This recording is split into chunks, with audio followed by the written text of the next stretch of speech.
गौरी, बाळा, अगं आम्हाला चुकीचं समजू नकोस हा.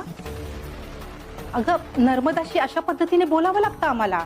म्हणजे अगं ती मनोरुग्ण आहे आणि त्या भरात ती मुलांच्या जीवावर उठते.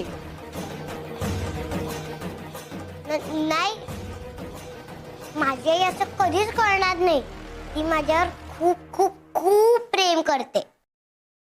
बाळा, मी खोटं बोलत नाहीये. आधी ती एका दोघांच्या जीवावर उठली होती. नदीत बुडवून मारणारच होती. तेवढ्यात बळवंतने आणि आम्ही दोघांनी मिळून त्या मुलांना वाचवलं. ती अशाच पद्धतीने मुलांना भुलवते, लळा लावते, प्रेम दाखवते, मग त्यांचा जीव घ्यायचा प्रयत्न करते.